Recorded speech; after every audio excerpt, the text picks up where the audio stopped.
Hello, welcome back. Time to get. Oh, sorry, Shane. Go ahead. Do it. Yeah, Sorry. I'm fucking doing it. I didn't know you were doing something.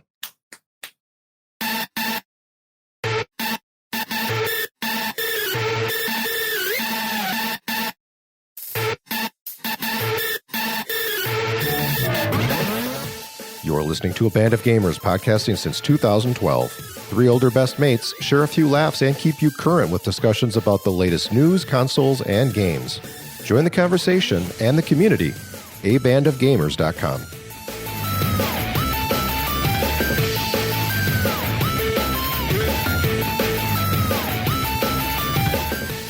It's time to get fired up. The boys of A Band of Gamers are back with episode 241. Wow, professional. Trying. Starting off with a bang. Way to go, Shane. Ooh. One of these days we're going to get a VA listener and I'm going to be just gold. What's a VA listener? A voice actor. Oh, okay. I thought like Veterans Hospital, VA. We welcome our Veteran Hospital listeners also as well. Thank you for joining us. Love it. You got a great episode here. In this episode, new PS5 colors. And apparently we're excited about that because it's in our agenda. So I'll defer to Shane and Karl. I can't wait to hear more about the new PS5 controller colors. Sports betting might be coming to esports and your consoles. Well, it's everywhere else, at least in the U.S. Sports betting in a lot of states is becoming quite a big deal. And you can get that streamer job you've always dreamed about. Want to play games for a living? Make more money that you're making in your day job? Piece of cake. Just need a sweet ass. And a kiddie pool. And a kiddie pool. Some floaties. We've got what we're drinking. Got a new game to talk about, which is out on PS5 Plus currently. That's Wreckfest. And what's the rhymey bit you guys had come up with in the intro there? Your latest stream from the ABOG Dream Team. Yeah. Ow! Nailed it. Did you guys stream that last night? Sure did. Awesome. Sure did. Well, thank you for joining us. You can listen to our past episodes, and you should. We got some good ones out there on Apple Podcasts, Spotify, Google Podcasts, iHeart, Pandora, YouTube, everywhere else podcasts are found. We're there. I'm Joel, your MC, recording in Brookfield, Wisconsin, USA. Wisconsin. Joining me on this journey, these two guys, the podcasting legends. First of all, from Birmingham, England, the fantasy football and crypto expert. It's Karl. What's going on, Karl? Well, I think as that intro explains, I am, a fantasy football expert. Season's finished now, but I'm a few £100 up in my my fantasy football dream team. Yeah. I've had a few little mini leagues against friends, friendly little rivalries and stuff, and I think I'm a few £100 up following the end of the season. So I'm turning that round, and it looks like a good time to invest in some cryptocurrency. Right, the markets fell out, the floors just dropped out of it. So I'm thinking, I'm going to put these profits into a really long-term investment and just see what happens. Have a play with it. Yeah, I'm just going to have some fun with it. You know what I mean? So let me know. A few £100, have a play. Let it float around. But yeah, if people are interested, I'll update. But I'm looking forward to seeing what happens. I'm very interested in that, actually. So it's a different type of investment, and one that's not dependent on the government and inflation and everything else. Yeah, it's just dependent on the random tweets of influencers and crazy billionaires. But we'll see what happens with all that crazy stuff over the next couple of months. Sounds promising. Yeah, that sounds, after he explained it that way, it sounds real promising. Right? I love a gamble. Yeah. You'll lose it all. Well, at least you're losing winnings. That's good. Exactly. From Vancouver, Canada. So turn it up and burn it. It's Shane. Hey, Shane. Buddy, what a tune, man. And there's like a remaster coming out, man, of Tiny Music. I can't wait, man. I love that album. Kick ass. I didn't realize there was a remaster coming. I guess so. Or it's just going to be louder. Yeah. But I'm a sucker for those, so why not? Let's go. Yeah, no, it's a little fired up here, man. Should be decent. I'm not a crypto expert. Not a fantasy football expert, at least. Fantasy expert, but good times. So we were doing a podcast here. What's going on this week? What's happened the past couple of weeks? What are we doing? You want an old joke? Here's a really old joke, and maybe one that's regional. But I'm a crypto expert from when Milwaukee had the cryptosporidium outbreak. You guys remember that? Or did you have to be like in the Midwest to know what the hell I'm even talking about there? The 90s? I don't know what it is, but I'm intrigued. Yeah. Like some sort of parasite that got into the water. Ooh. That caused people to have massive shitting problems. Oh, nice. Dude. Yeah. Milwaukee. Rock on, man. Some have said our show does that too, but unconfirmed reports. Yeah, maybe you should take a moment, find yourself a toilet before we get ready to start the show here. Let's get out of the hot tub.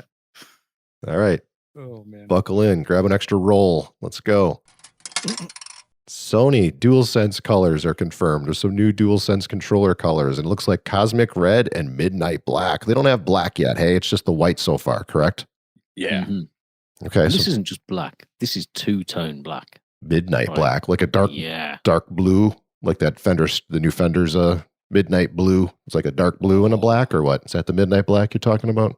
Yeah, like it is two tones of black, but one's slightly darker than the other, and you get that that blue light that shines through. Man, we always wanted a black PS5. I think a lot of people was I personally love the white, but a lot of people saying, oh, we want want the option, want the two colors and all the rest of it. And so I was thoroughly expecting that the little announcement that said, oh, here it is, it's available in black, go buy it. But then, and this will blow your mind, they announced a red as well. Ooh, wow. Isn't that the next logical color after white and black is red or blue? I don't know. You'd think maybe a blue, maybe, and maybe like a gunmetal grey or something. But I'm a Villa fan. I like claret and blue. So if you were going to release a console that's any kind of shade of red or purple with a blue light on it, then it's pretty much sold. So I think this looks really nice. How about put some more consoles on the shelves before you start selling us some different colored controllers? Right? No, just release the pads only, and then people can hoard those as well. I've got one PS5 and 7 controllers. Someone's out there with no console and just one controller. I've got all 3 controllers and no console. I heard there's a chip shortage. I was just reading. There's a chip shortage, which is really kind of making this supply and demand thing for the PlayStations I heard 2022 probably before they're readily available. Yeah. That's crazy. I can't remember. I mean, the Wii launch. Remember the Wii launch? It took months before people could get their hands on them, but I don't think they had any problem producing them. No, it was with all the factory shutdowns in China, and I think in Wuhan there was there's a number of plants. It's a massive city, but where these chips were made were in Wuhan, and with a lot of the shutdowns, it delayed obviously tons of production and. Like a number of things in the world that we're seeing now, production delays are across all kinds of industries, including the industry I work in. So it's going to take a bit to get back up, but between that and keeping everything to online orders, it's going to be very, very tough for quite some time. Exactly. It's not just consoles. Don't get shouting on Twitter and stuff. Sony, Microsoft, you got to release more of these things. They're trying their best. It is a worldwide situation, but 2022 looks like the year where these things got to be on shelves. I always like the gamer, like the fanboy argument when you're pitting the Xbox against the PlayStation, and then you've got the fanboy who's like, Xbox is limiting their quantity just to increase demand, and it's like, no, I'm pretty sure they want to make as much money as they can. So no, I'm sure that's not. I'm sure that's not happening. But we don't want any of them to have them. I know. We'll give them all to the scalpers. That's it. Oh God. The red control looks kind of neat. I kind of wish they didn't go with the kind of the black inlay underneath in the DualSense. I think it just darkens it quite a bit. I think they could have offset it with a different color or whatnot. I'm not really a fan of the black either. It's pretty basic. It's nice to see that they changed the color of the console and have gone to white. I think that's a great thing that they finally did. I know a lot of people don't like change, and PlayStation's, they have to be black. I want a matte and two-tone. Let's go. Right. I think it looks great in white. I think in black, the mock-ups that I've seen, it kind of the contour of the console kind of loses its kind of design and shape.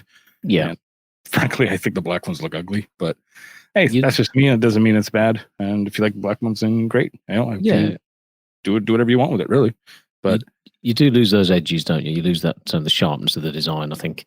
Yeah. When it's all one color, and because you've got that middle bit of it, the inside portion, which is black anyway, and it just reminds me of looking very much like a PS3. You know, the kind of the effects the color leaves on me. It strikes me as being an older design, like even though it's the same console.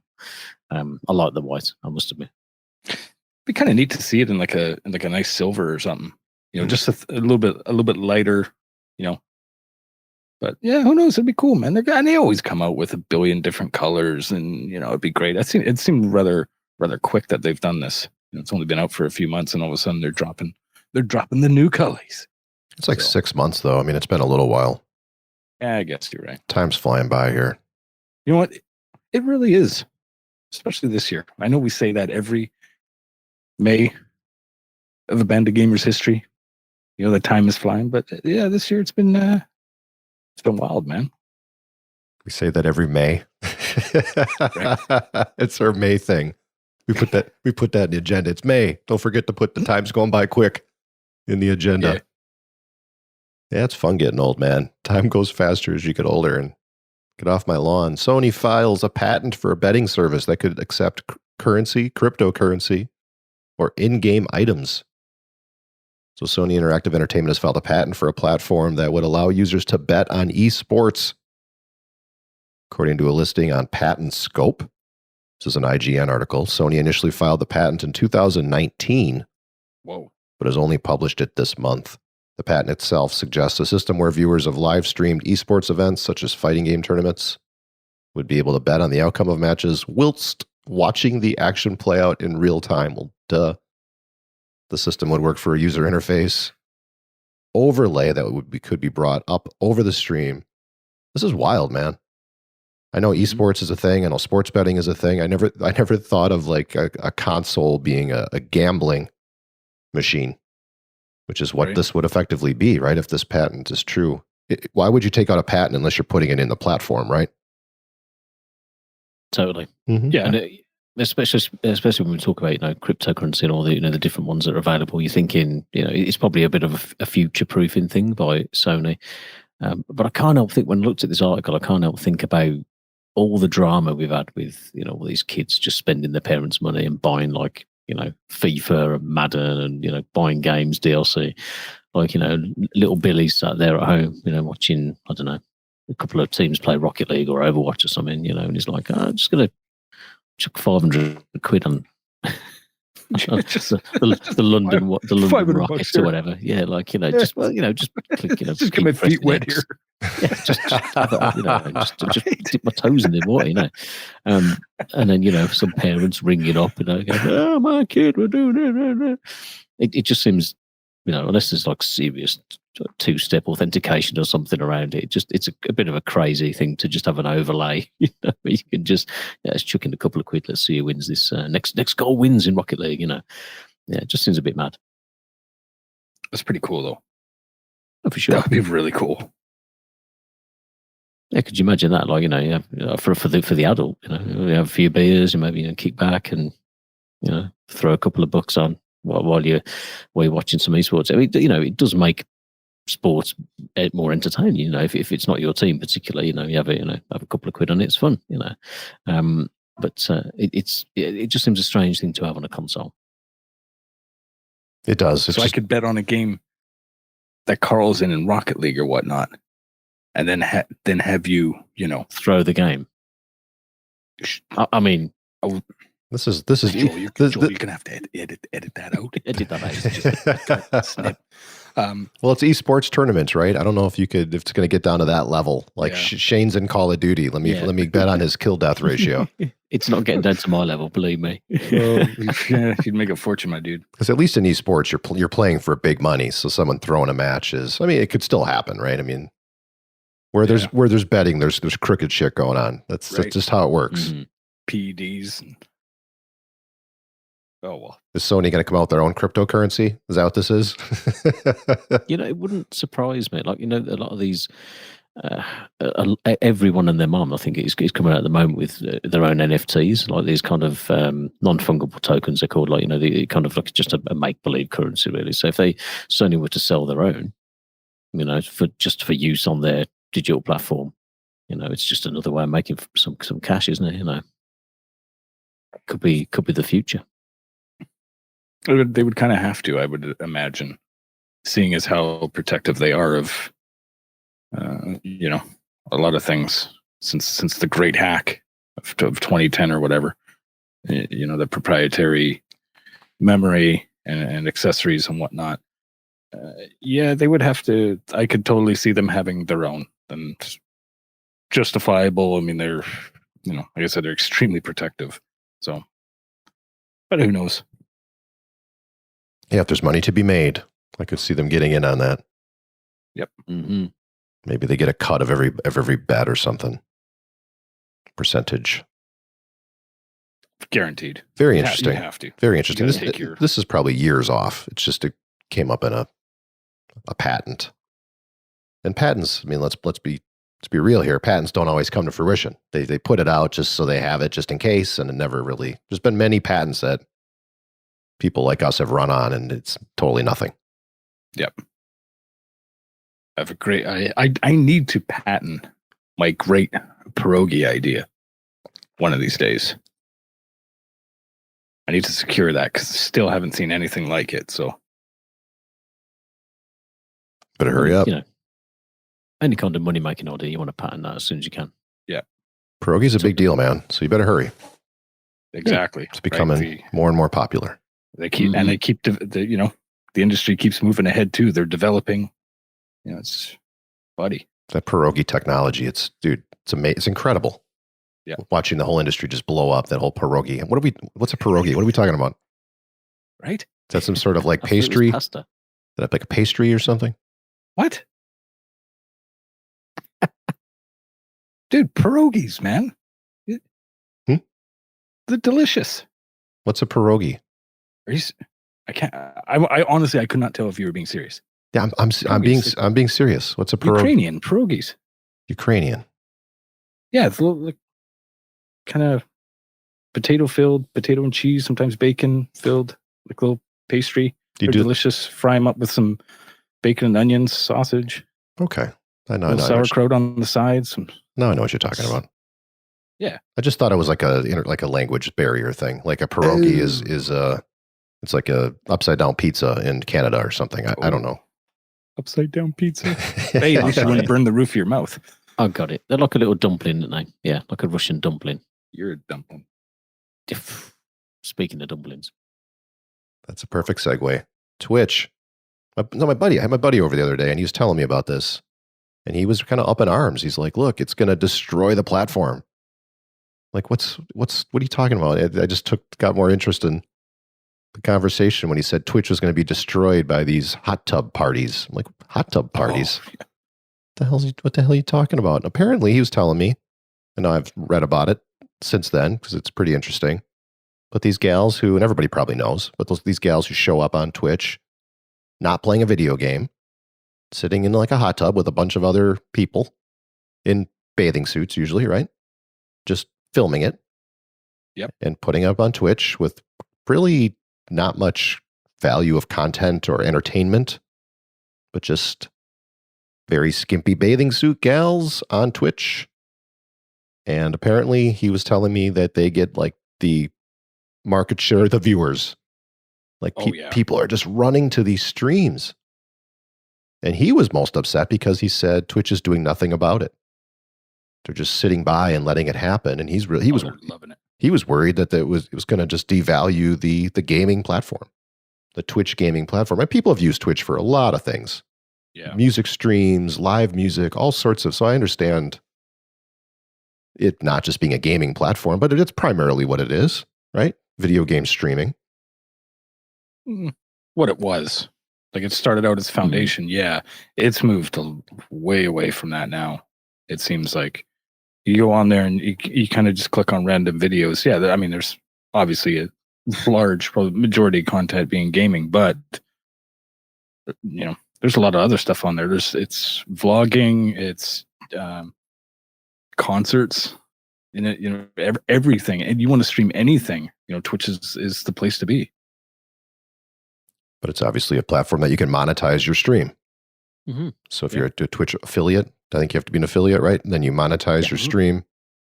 And these gals were apparently making a lot of money in these hot tub parties. They have Twitch has a no nudity policy, no other policies that don't allow like X-rated content. So they were trying to be above the line with, well, they got a swimsuit on and we're in a hot tub and we're just casually hanging out. We're not selling sex or looks. We're just filming our hot tub party. And then I just read a week or so ago, a few days ago, that Twitch decided to stop giving money to, it was one or two, or at least one made the news, one of these hot tub party streamers, to cut them off. Not going to give you any money. And apparently she was losing thousands of dollars a day. And Wow. she had like an OnlyFans account. And she had some other streams of revenue that wasn't taking a hit, but it really was thousands of dollars a day. And now Twitch has just come out and said they're basically going to allow it, which is my buddy was really up in arms about. So he's probably not going to be happy with this news. And here's the quote. I got this from Kotaku, but it says, while we have guidelines about sexually suggestive content, being found to be sexy by others is not against our rules, and Twitch will not take enforcement action against women or anyone on our service for their perceived attractiveness. Weird way to phrase that. The company wrote, under our current nudity and attire and sexually suggestive content policy, streamers may appear in swimwear in contextually appropriate situations. At the beach, in a hot tub, for example, and we allow creative expression like body writing and body painting, provided the streamer has appropriate coverage as outlined by our attire policy.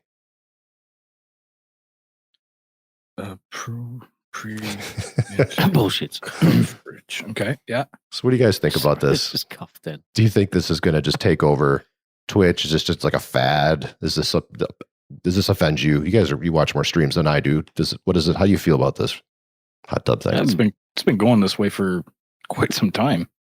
I mean, you look on any stream with a young lady in there, you're True. borderline it's not a big difference from what's been going on. It's just now it's blatantly obvious that it's not about playing video games or anything.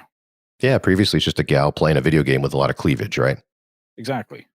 But now it's like, just drop the video game. Let's just show as much cleavage as possible. It's not front anymore. Come hang out. Oh my God, thank you so much for the support. Put your name on a post-it, stick it up behind me. Let's chat. I looked at one of these videos today, and it was the gal that made the news for being cut off a few days ago. And then I think she's like the biggest example I see in these articles talking about this. And she was doing like some sort of exercise, standing there in the hot tub where she would bend over, stand up, bend over, down to her knees, stand up. And she's counting 1, 2, and just sticking her ass right in the camera every time. I'm like, what the hell is going on? It's that tried and tested hot tub exercise. We all know it. It's like yoga, But I think what we have to get away from, and I have got some opinions on this, but what we have to understand is Twitch is not a video game streaming platform. It's just a streaming platform. So, as much as I want to see that, and I certainly, I wouldn't like my son turning on Twitch, and he's on Twitch all the time. Although saying that, he's 14 years old, I'll be a bit of a fool to think he's not looking at that. It's one of these things, it takes creative freedom, doesn't it? Like, if you know that you can shake your ass in a hot tub and earn 30, 40 grand a month, go for it, man. Get that money. Do it. Like, I have no problem with it. Just don't pretend it's video games. Don't, put stuff that's clickbait in the headline and all the rest of it. Because it's difficult, it's going to make it more difficult there's a lot of women out there who like to stream video games, and it's just about the games, and this kind of thing makes it a little bit more difficult for them. I wish Twitch would just have a headline and be like, right, this is just adult. Just tag it as what it is, man. Let people watch it if they want to watch it, but don't mix the two together. Don't, make it more difficult for people who aren't willing to do that, and don't, tar everyone with the same brush, so to speak, I have ordered my hot tub, my inflatable hot tub. I'm waxing my legs and my chest. I'm ready, man. I've got the hair. This seems like a great opportunity.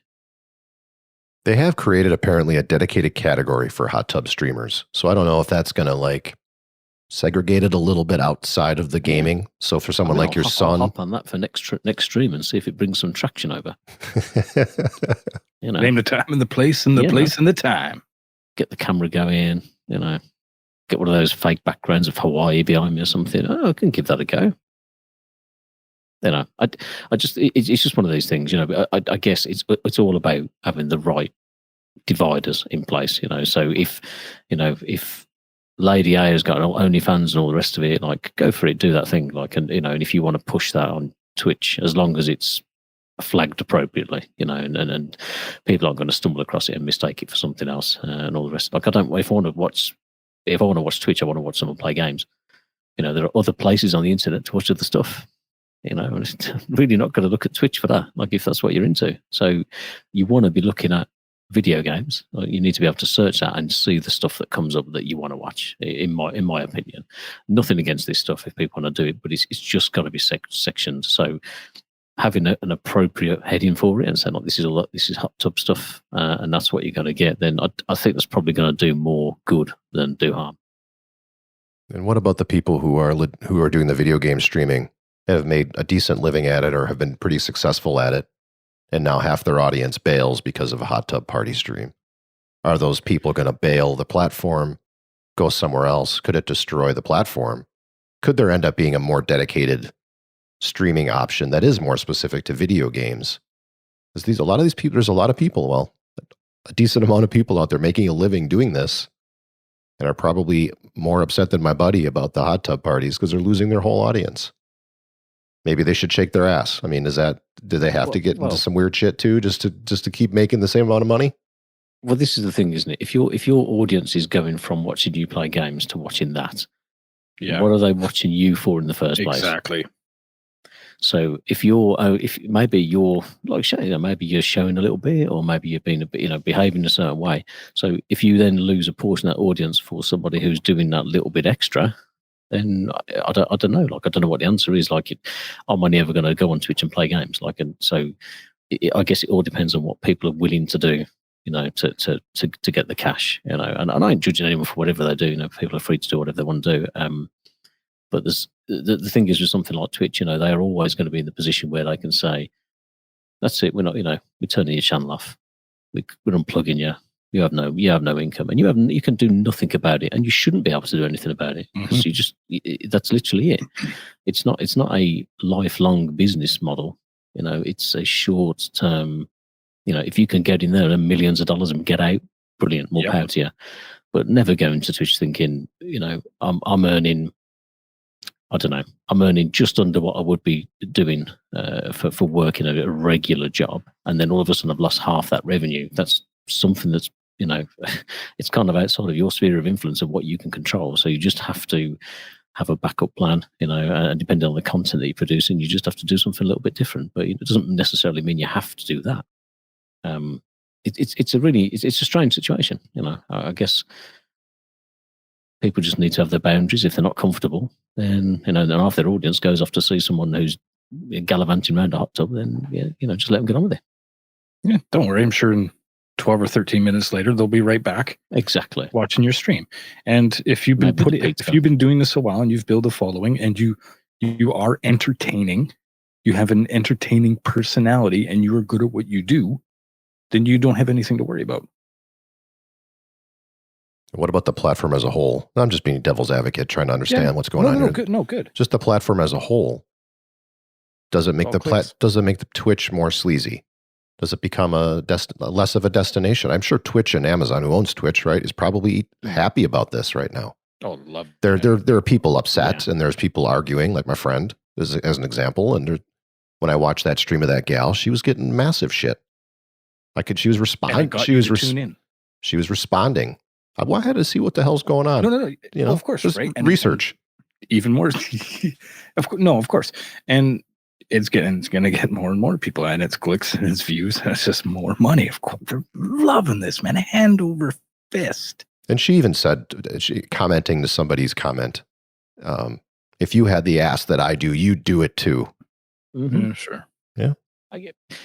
Look, Twitch are laughing, Twitch love it. All they want is the money.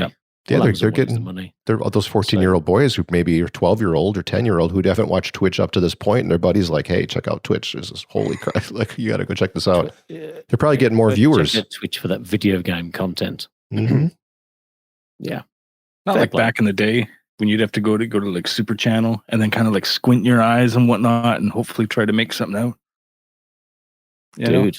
You see half a torn up magazine in a hedgerow. That's what you get in UK back in the day. Going to the video store and getting the rated R movies that have extra stuff in there. Right. Then when you get old enough, you go into the little saloon doors at the back of the video shop where they keep the good stuff. Oh man! All embarrassed up to the counter. Not that I know, not that I've ever been there. No, but I mean, it's it's played out. I mean, it's interesting. It's pretty amazing, kind of like how where Twitch is coming, going, and how far streaming's been, and how integral it has become to a lot of young people now. Mm-hmm. It's you want something to stream anything in the world, you can watch somebody do it live. I've talked to quite a few neighbors who are trying to tell their kids that video game streaming as a job isn't something you really should shoot for. You should have a backup plan. Get educated in something, and maybe your streaming career will take off, but don't just bank just on that. And that's like a real problem for a lot of people. You have these young kids who it's what they think they're going to do for a living. Exactly. One of my good buddies, he's got a younger son, and he wants to be a streamer and whatnot. Oh man, you really got to be entertaining right now, though. I mean, talk about cream rising to the top. ABOG Dream Team Cream rising to the top. Yeah, you got to be very entertaining, and you got to show your ass, and you got to do a dog shock collar, and the things that these people do to get the attention. No kidding. Unbelievable. That's actually a good idea. When I turn on even like YouTube, which I love digging into music and guitar videos and video game content on YouTube, but there's so much exaggeration, reaction crap that just is taking over that whole platform. And you have to sort through a bunch of nonsense to find real, legit, great content, I think. You're not wrong, man. Yeah, you're definitely not wrong on that. It's everything's for the click. Everything's for the like, for that sub. Pretty lame. Get off my lawn, man. Well, if you'd like to support us, a couple easy ways you can do so. Tell a friend. Old school. Drop a note on a buddy. Tell them about ABOG. Get them to subscribe. Or you can leave us a review on iTunes or wherever you listen. Like this nice gentleman did here. I'll read this off. This is from Meloche. And he said, I've listened to this podcast for what feels like forever. From the dulcety tones of Karl and Shane to the weird high-pitched squeaking of Joel. This trio rounds out the best things about sitting down with a beer with your mates while driving down the freeway. Okay, so I don't have a beer, but I laugh and listen with every new episode. And yes, Joel, sometimes I'm screaming the title of a movie or whatever at the speakers as you occasionally try to remember one thing or another. Yeah, I'm probably guilty of that. I missed the music review. I don't care if you go over an hour or two. I do wish that rabbit trail conversations would sometimes be left to wander, but the podcast is always well produced and expertly edited. Give it a listen, join the family, continue to wonder what besides Game Pass does Xbox have over Joel. Its power over him is sure to decay at some point. Keep it up, boys. You're more than appreciated. Wow. Thanks for that nice review. Excellent. And my voice is very squeaky. Very squeaky. Right? Sure. I don't know, maybe mix that because I'm usually the squeaky one that forgets things, but greatly appreciate it. Meloche, absolute dude. Absolute gem. Great streamer. speaking of, and yeah, definitely check him out on Facebook Gaming. As he pawned some noobs, I guess the kids say. The guy's mental at Warzone. Like, holy crap, man! Noobs. Like, dude, this stuff that this guy pulls off in Warzone is like, holy crap! Like, I haven't played a first-person shooter since. Like, yeah, I'm done, retired. These guys are crazy nowadays. But yeah, cheers. Thank you very much. Yeah, thanks a lot, man. Great review. It's a nice 5-star review. You can leave us a review on iTunes or wherever. We'd appreciate it. Maybe we'll share it in the show. You can always join us on Discord as well. Find a link to that at abandonedgamers.com. And he inspired me, man. I mean, I've been pretty heavy on the Xbox lately, right? No. I feel like but I do, I come from a PlayStation podcast years ago, and I just feel this imbalance in the force sometimes. And like, I feel like I have to be a cheerleader a little bit. Because I think Xbox has been doing some great things. They really have. Yeah. I just want to give them their credit. Yeah, and there's times where the Xbox stuff. I mean, they just keep rolling, and it's just like that's what's coming out, and we talk about what's coming out, and if Game Pass is killing it, and then all of a sudden, PlayStation Plus starts rolling, it's we're all over. We're your one-stop shop for gaming news. Yeah, I don't blame you for being big on Game Pass. It's a great product. Yep. Like, I mean, I think everyone's in their own ecosystems, aren't they? Sometimes, and I don't think Plus is as bad as people think. I don't think PS Now is as bad as people think. I think Game Pass is pretty good. It's if you can get these things cheap, any of these subscription services, they're exceptional value. I wouldn't pay for one. Probably wouldn't pay for one each month, subscribe that way. But like I've had recently, like my PS Now lapsed and my Game Pass on PC lapsed. Like they've all kind of finished at the same point. And I'm thinking, I have a ton of games to play here. And I've looked at renewing them kind of now and Game Pass together. Like PS Plus is what it is. It'll always carry on because it's backed up for years. But I'm like, it's nice to kind of let these things stop every now and again and have a bit of a break and then come back and you're like, okay, now there's all these new games in there. Some stuff's come out that you weren't interested in playing. It's just nice to have that option more than anything else, And if you're heavily invested in an ecosystem and especially if you're all digital, then Game Pass makes sense. I am going all digital. I'm sticking to that commitment. It was a New Year's resolution, right? All digital. Yes. I'm still winning that resolution. The other one I just fucked up.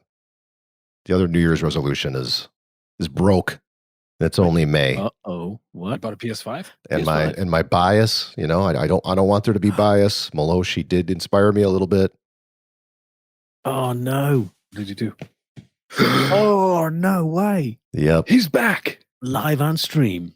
I've got the PS5. I made the purchase. I got the digital. Wow. The digital edition. How? I mean, there's none in the world ever. Who sent you? Joel's a scalper. He's a scalper. He's been. He had 10 in the back room. He's just like, I'll keep one.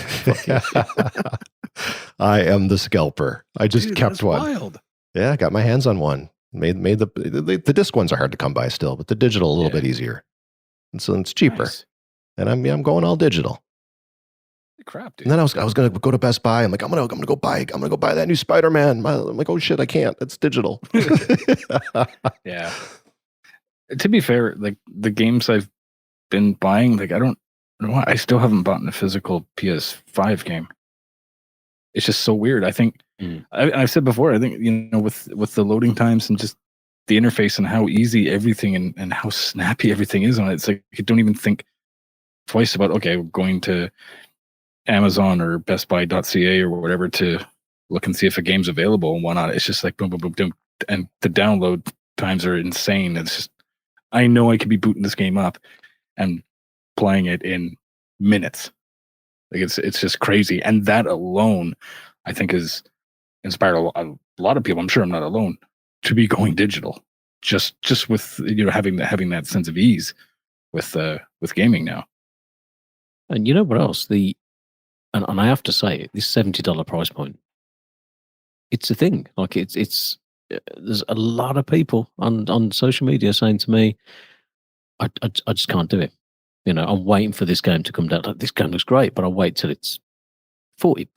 All of a sudden $40 is on sale, right? Like 40 quid is. I wait for it to be on sale at 40. Bloody 70 quid is a lot of money to be spending on a game, and we have subscription services in the UK, and all the rest of it. But I think when you want that game brand new and you want it day one, that's always been the driver with me for the physical game, because digital games are always slightly more expensive, and it was like, oh well, that's, you've got to wait ages for that to come on sale. I think when you're in that situation with, Microsoft hasn't got this problem. A, because they've got no first party games. Sorry, Joel.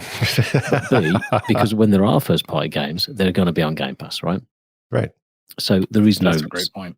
There is no, and I know I joke about the no games and the no first party stuff, but they will at some point, and there will be a load of them, and they're going to be free. So the 70 quid kind of, I don't know, it's like almost like it's hanging over your head, and it's hanging over Sony's head a little bit, because some of these games, Ratchet and Clank, Returnal, great first party games, God of War and all the rest of it should hopefully come out this year. They're all going to be 70 quid. Now, I don't see people running out and grabbing them. There seems to be a lot of traffic, a lot of traction, but people saying, I'm going to wait. I'm just going to give it a couple of months, wait for that price to come down. And then you might as well buy it digitally. So then you might as well have a digital console. Yeah, I think the price comes down digitally more so than it does the retail copies, right? It's faster to go on sale digitally. But that $10 price difference is a thing. You're totally right. I mean, we're so conditioned for years and years now that $60 is what we pay for a brand new top tier video game. But you see that $10 more price tag, and it's like I hesitate. Like, I'm going to buy. Oh, that's right. It's $10 more. I'll wait. And I got the $10, right? I can buy 2 cups of coffee in Canada. I can afford the $10. But it just doesn't feel right. I'm not ready for that. And when I looked up, that sticker shock is still there. Totally. Yeah. Actually, funny, I was watching a YouTuber or something, and it was video games he was talking about, and he said, we was talking about a price point, and said, and what's 10 more dollars? It's basically the price of a cup of coffee. Mm-hmm. And I'm like, it's all over. You're welcome. It always comes back. People steal my. Anywho, but no, dude, congrats on the console, man. That's huge. That's huge news. You get to experience. You get that Astrobot going now. That's gonna be great, man. I can't wait to hear your experience with that. That's what I'm playing first, man. Astrobot. I got no other games for this yet. And I haven't even, I've hooked it up, fired it up. I logged into the PlayStation Network. I chose all my settings and everything, and that's as far as I got so far. So I'm anxious to dig. Perfect. I just got it today. So very exciting. See, and with that contour, Domino will have a nice bed there. He won't be sitting on the Xbox anymore. Win-win. Oh man, I put the Xbox is horizontal. In a shelf, because I don't want him laying on the heat source that is that machine, and I've got the PlayStation 5 right next to it. So I've got it laying horizontal. Is that okay? Does it have to be? There's no disk drive in this guy, so it can't matter which way the disk is oriented, right? Fine. I've got it horizontal. I got mine laying down too. I think it looks better that way, and that's the way I have mine. And what do you think of the size of it, pulling it out? Everybody's been talking about it, so it was what I expected. It's not that big. The digital is smaller, right? It's not as big as the disc edition. True, a little bit, yeah. It fit in the shelf right next to the Xbox. Nice. So we're good. If it didn't fit in there, I would be pissed.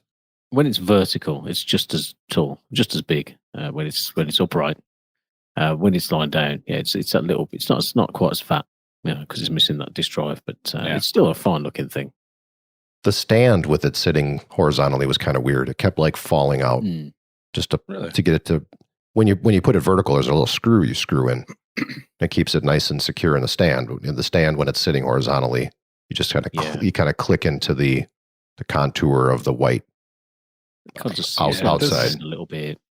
It can, like, if you went up and just gave it a little, with the thumb, a little nudge, it would almost kind of move a little bit on the stand. It is, you do got to be careful, but you got it in a very good spot in there in the shelf, and no need to worry. But yeah, interesting design with that stand. Sharp looking console though. The contour is pretty cool. I couldn't see the PlayStation square circle triangle, staring at it up close, the little design that's in the contour. Yeah. Or the, what's the word I'm looking for? Whatever. The finish. Yes. Anyway, let's move on. What we're drinking. Who's coming? I'm just listening for Meloche. Someone needs to send a review and telling me to buy a Series X then. Right? Just There you go. Well, he didn't overtly tell me to buy. He just said Joel's, he's biased.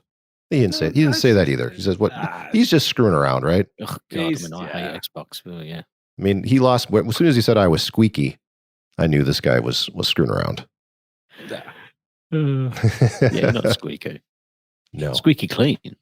I was good. I practiced trying to make squeaking sounds just so I could make that review funny. I can't even squeak on purpose.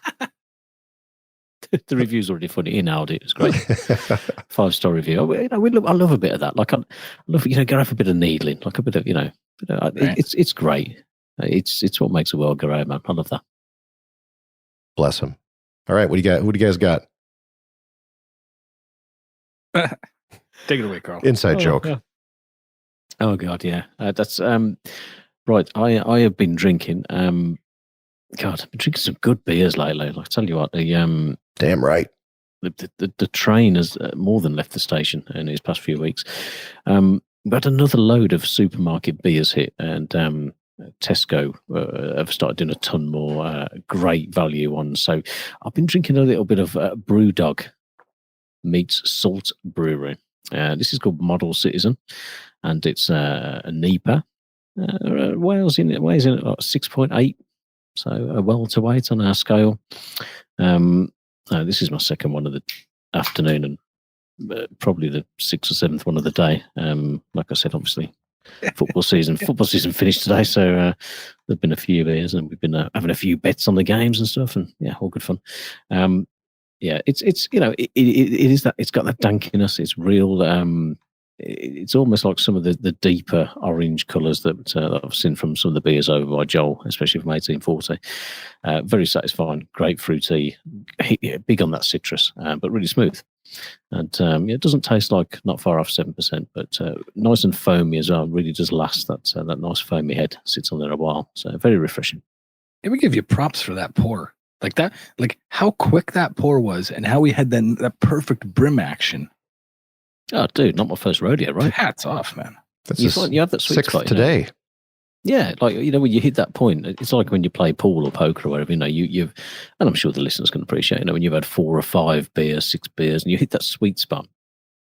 Where everything, but one more beer ruins it. Don't get me wrong, but like that sweet spot where like everything seems to go right. All comes up smelling like Meloche. You know what I mean? My parents have. That's how I feel every day. Right? My parents have at their place white carpeting and white couches. And my sister enjoys her wine, let's say, as much as I enjoy our beers. And without fail, you just see her like walking around with the wine glass as she's talking. She's, motioning with it. And it just, it comes up to the edge. Like every time. It's like, but she never, she has once or twice, but she never spills it. I think that's the same skill as the Karl's pour. Be able to walk around with a glass of wine, like, just always up to the edge. And she was over here doing that at my house, and I was like, put your glass down. Don't talk with your. It's like, I'm not going to spill it. I'm like, that's right, you're a pro. Never gesticulate with your drink or your beverage of choice. That is a brilliant pour. Wish y'all could see that. Shane, what do you got? Unbelievable, man. And he didn't spill it either. Pulling it up to his lips for a sip. No, I'm the only one that spills beer. Speaking of spilling beer, I have a new one from our good friends down at Parallel 49 Brewing Company in beautiful downtown Vancouver, British Columbia, Canada. They are, back to doing kind of like their one-off ones, and it's really, really great. They've been making a lot of advancements down at the brewery. Got some new vats in and whatnot, and yeah, they're doing great down there. The boys, everybody's healthy and safe. So I tried. Here's the thing. This beer they actually announced last summer, and it was going to be a nitro IPA. I was like, whoa, that'd be really, really cool. And I guess there were some canning issues.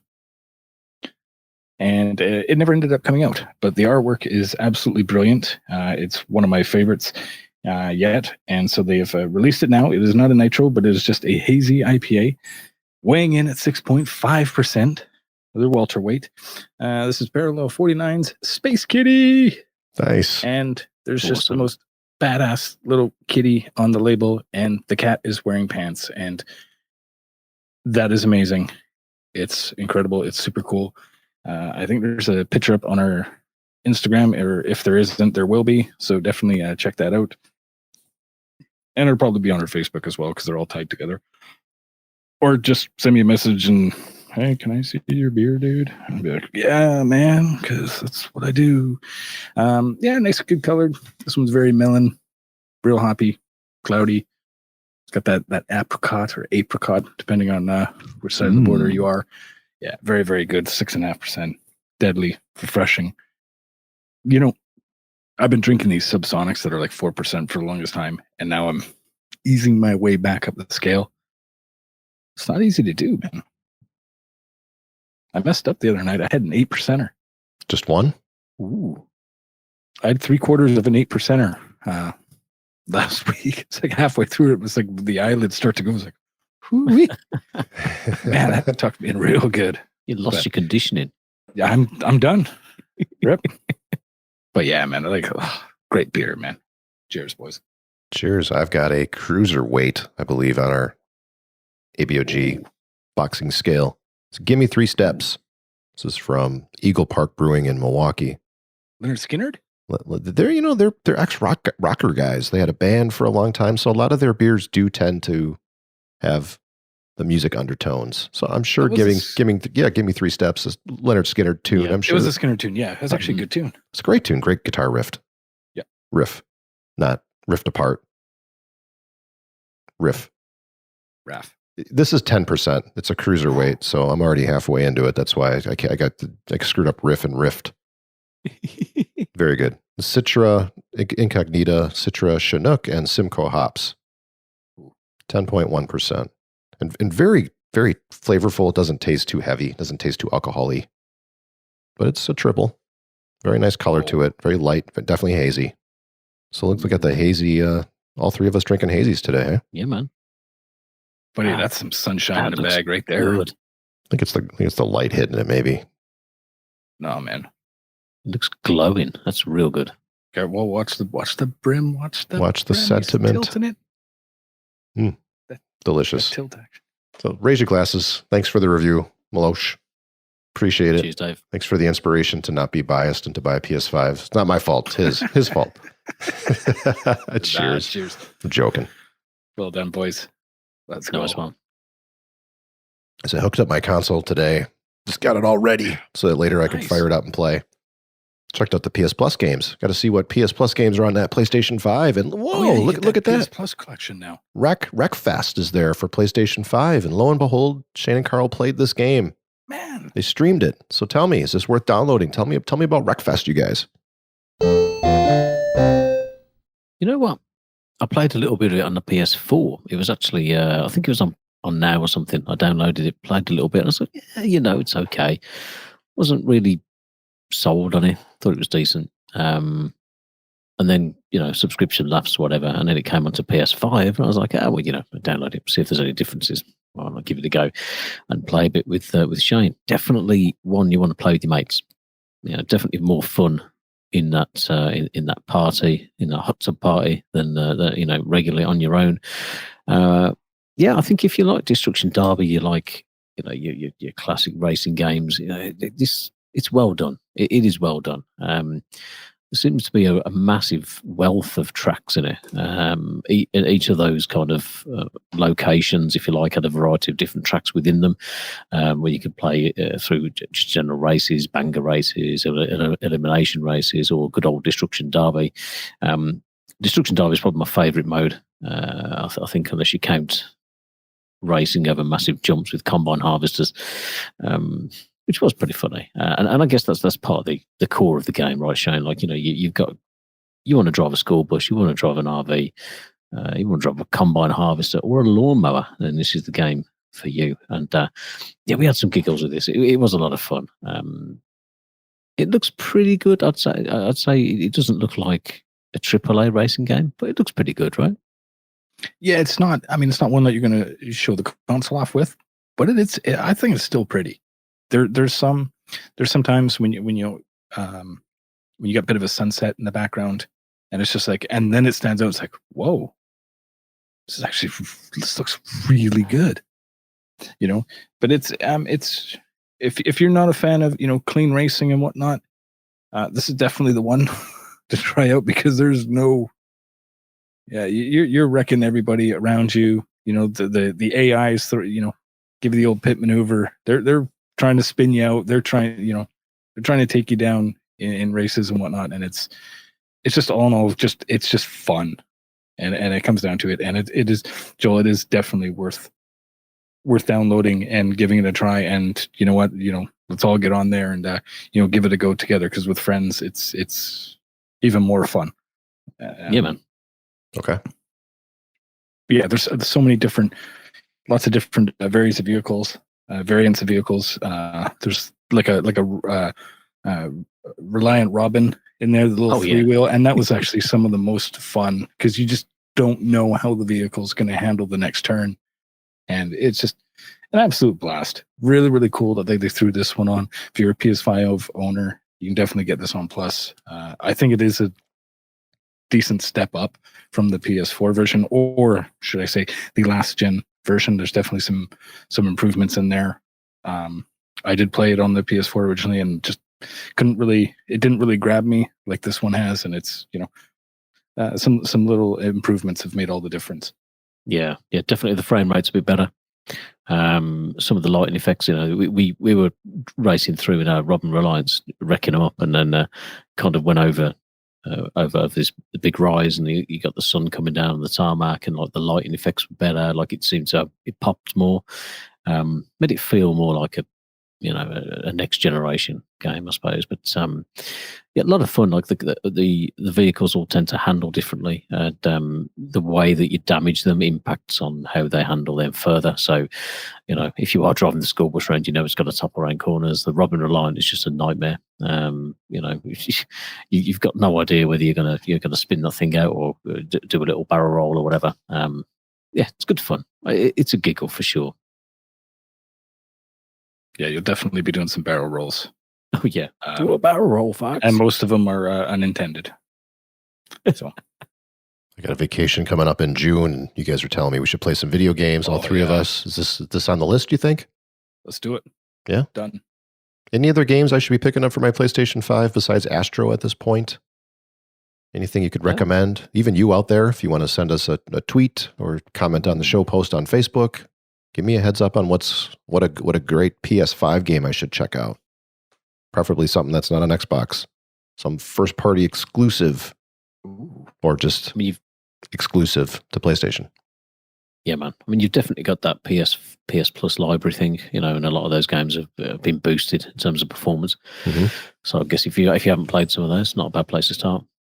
Well, if you feel like playing through Last of Us 2 again, they just got a nice little boost. They did. But there is a lot of rumors that there's a PS5 version coming. So yeah, and Last of Us 2 is not in the PS Now instant library, right? Mm-hmm. And that's true. I have it on disc. Oh, yeah. All right, well, scratch that. Yeah, the digital future is kicking me in the ass a little bit. You can send all those discs to me. Well, actually, no, don't send me Last of Us 2. Because I won't. Yeah, you still got to play the first one. Yeah, that's not going to happen either. Why not? We know why not. Yeah, I definitely Returnal's great, Joel. Like if you, but again, problem is with it being digital. Again, when it comes on sale, grab it. It's really, really good. And I'm just interested to see how you react to that DualSense, because it is, it did seem like a bit of a gimmick, and that with the advertising out, but it does, it makes a bit of a difference. Like for some of the games that you do play through. So try a few. I can't remember if you've got Borderlands 3 or not. On PS4, I'm not sure. You haven't, have you? Not digitally, no. No. Because especially some of those shooters, when you've got the haptic feedback in the controllers and stuff like that, it's fun. It really does make a difference. But yeah, you'll grin like a big kid with Astro Bomb, guaranteed. That game's a gem. Really I can't wait to play that one. I wanted to pick up the new Resident Evil Village. Looks really good. Oh man, everyone's raving about it. First person Resident Evil. I'm like, that sounds right up my alley. $70. Like, I haven't played one for so long though now. And I'm like, I would have no idea what's going on. I'm sure it doesn't matter, dude. It probably doesn't. It's not like this huge continuing story arc. I mean, a little bit maybe, but yeah, I think there's a little bit from the previous from 7.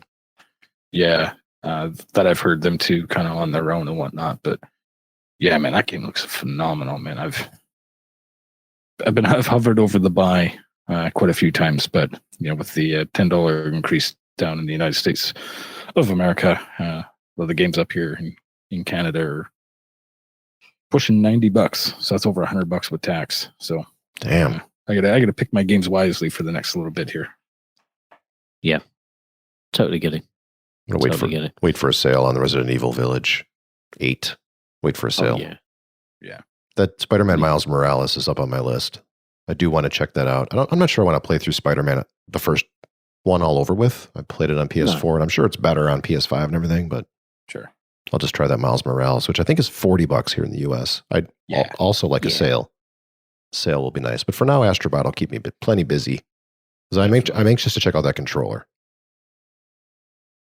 Yeah, I can't wait to hear your thoughts on it and your experience. Man, Carl and I have had a lot of folks out there just loving it and whatnot. So be interesting to hear your thoughts. Can be great. Well, hit me up at A Band of Gamers on Twitter and Instagram, and you can find us on Facebook with the show post. Leave a comment there. You can leave a comment on our website. Whatever you choose. You don't got to be in any social media. You can just come straight to our website. Leave a comment there, but let me know what I should play. Shane and Karl as well. Maybe they're not familiar with whatever you're recommending, even though they've had a PlayStation for 6 months. Lots out there to check out. Let us know. Look, I'm happy to buy a game and play it. Just let me know. Great show. Good beers. Good company. Nice review. Hopefully we hear from you soon. Leave us a review. Thanks a lot for listening. Cheers. Cheers. Yay. We got some PlayStation 5 to play. We got to hurry up. Great.